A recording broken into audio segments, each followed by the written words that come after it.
श्रीकर्ता विश्वभर्ता च नरो नारायणो बली गणो गणपतिश्चैव दत्तात्रेयो महामुनिः। जय श्री कृष्ण मेरे परमात्मे जनों, कृष्ण आस्था प्रमिला चैनल पर आपका हार्दिक स्वागत करती हूँ।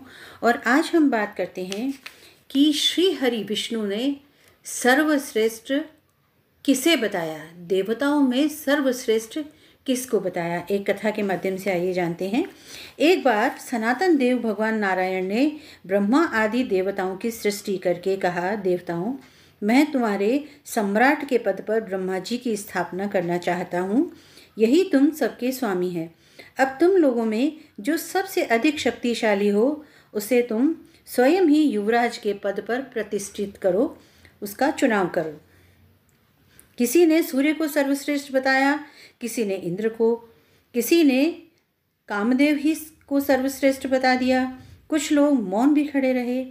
आपस में कोई निर्णय होता न देखकर वे भगवान नारायण के पास जाकर के पूछने लगे कि हे प्रभु, हे महाविष्णु, हम सब ने अच्छी तरह विचार कर लिया है, किंतु हम सब में श्रेष्ठ कौन है ये अभी तक किसी प्रकार का हम निश्चय नहीं कर सके।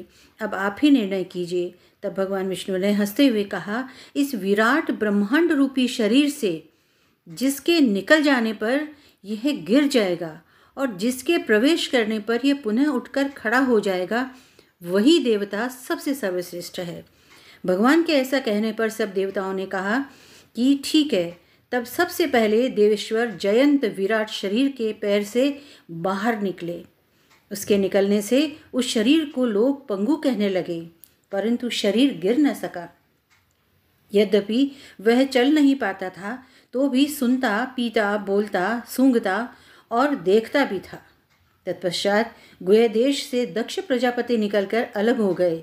तब लोगों ने उसे नपुंसक कहा, किंतु उस समय भी वह शरीर गिर न सका। उसके बाद विराट शरीर के हाथ से सब देवताओं के राजा इंद्र बाहर निकले। उस समय भी शरीर गिरा नहीं। विराट पुरुष को सब लोग हस्तहीन कहने लगे। इस प्रकार नेत्रों से सूर्य नारायण निकले। तब लोगों ने उसे अंधा और काना कहा। उस समय भी शरीर का पतन नहीं हुआ।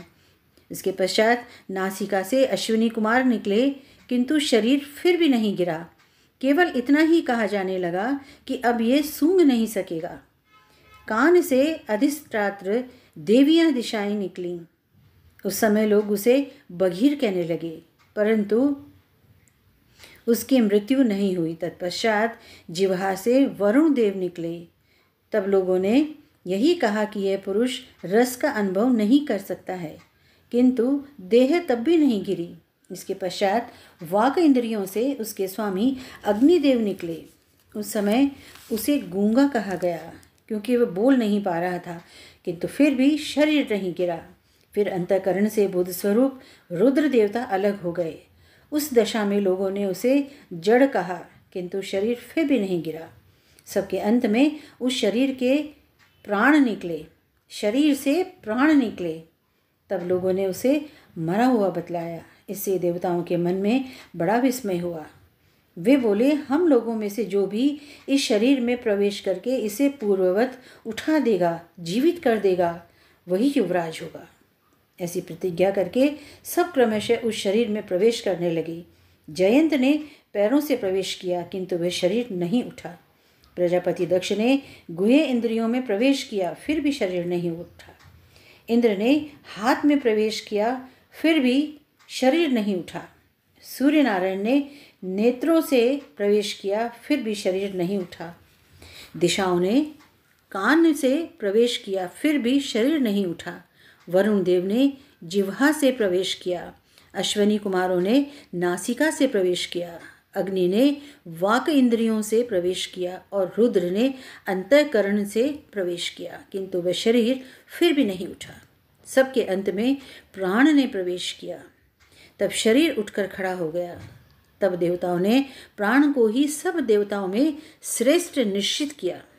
बल, ज्ञान, धैर्य, वैराग्य और जीवन शक्ति में प्राण को ही सर्वाधिक मानकर देवताओं ने उसी को युवराज पद पर अभिषिक्त किया। इस उत्कृष्ट स्थिति के कारण प्राण को उक्त कहा गया। अतः समस्त चराचर जगत प्राणात्मक है। जगदीश्वर प्राण अपने पूर्ण एवं बलशाली अंशों के द्वारा सर्वत्र परिपूर्ण हैं। प्राणहीन जगत का अस्तित्व नहीं है। प्राणहीन कोई भी वस्तु वृद्धि को प्राप्त नहीं कर सकती है।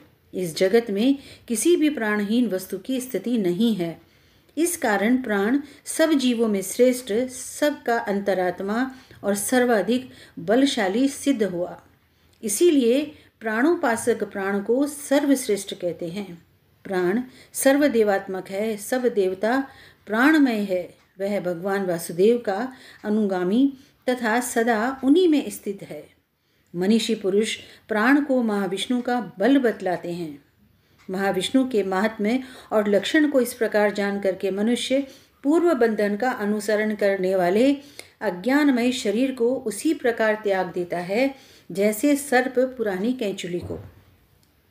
देह का त्याग करके वह परम पुरुष अनामय भगवान नारायण को प्राप्त होता है। अतः प्राण ही सर्वश्रेष्ठ है। अनेक अनेक मंगल कामनाओं के साथ फिर मिलते हैं अगले वीडियो में। तब तक के लिए आप सभी को जय श्री कृष्ण।